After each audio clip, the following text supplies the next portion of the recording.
is now the right time to buy? When's the right time to buy?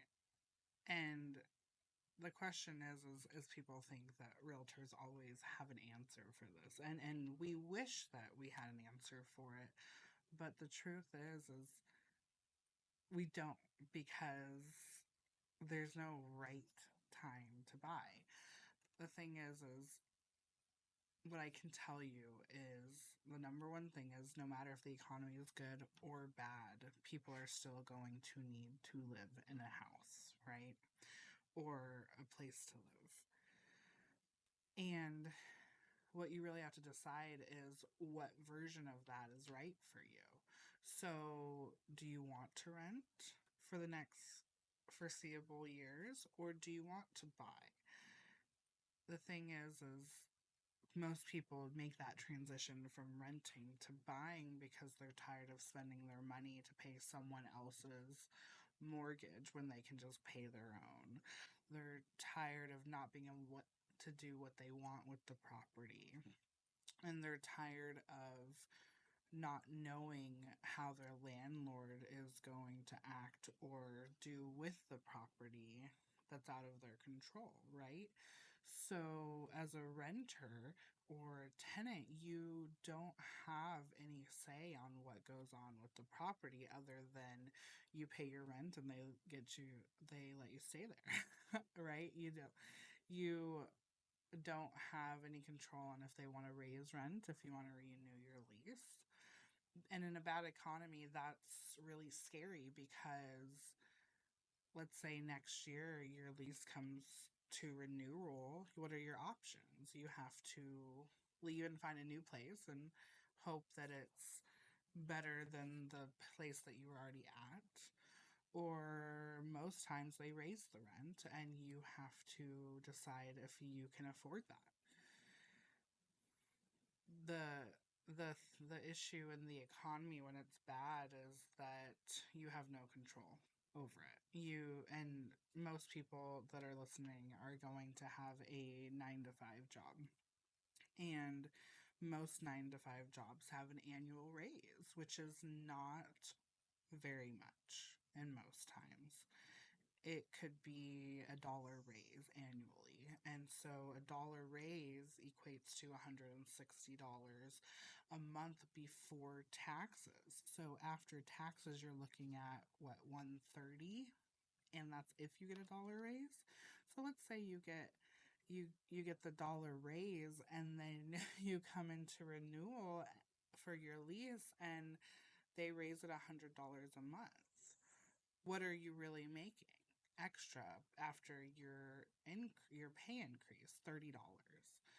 So the real thing is real estate is known to be the most wealth building tool we have access to as the general public, and it's because of two things. So you have the most common one that people know about, and that's if I pay my monthly mortgage and I pay it, it comes down, and in a couple years, then I can sell it and walk away with a lump sum of money that I want to roll into a better house or use to put towards something else. With rental properties, you don't have that luxury. Once you pay the rent, it's gone. You'll never see it again. And you hope that your security deposit gets to you at the end of your lease.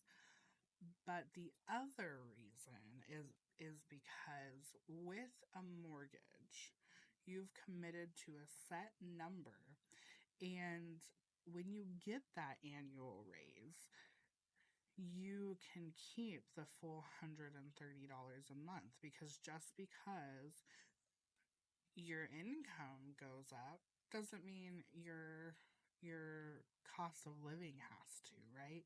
Your mortgage is going to stay the same.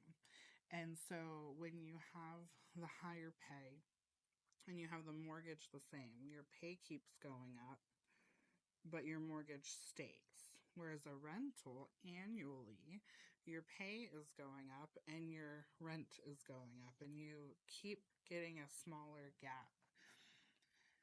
That's where you really see how it affects you on a day-to-day basis without selling your house.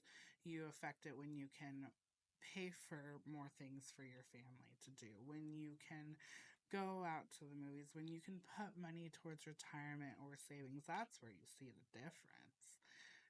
That's where when you can have a backyard for your children or your family or to entertain, or you can paint the walls whatever color you want. If you want to paint them bright pink, no one's going to tell you otherwise.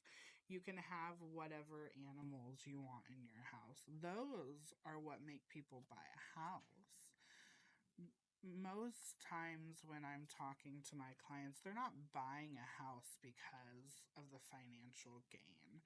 They're buying a house, or I wouldn't say not because, they're not buying it just because of the financial gain. The financial gain is definitely a main component, but they're also buying it because they want a yard for their family and loved ones to run around in.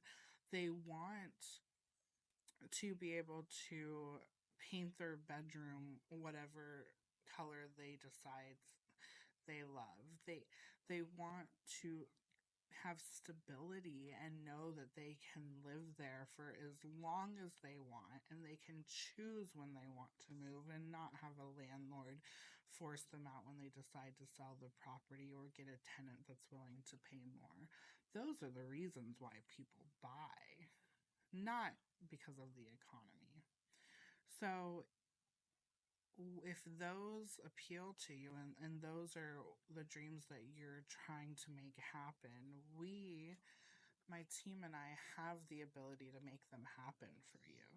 And we want to give our clients the experience they deserve. And that's really what it comes down to, it is, what do you see yourself doing 3 to 5 years from now? And how do you want to make the changes? So if you have any questions, feel free to call or text me. My number is 480-750-9671. Thank you.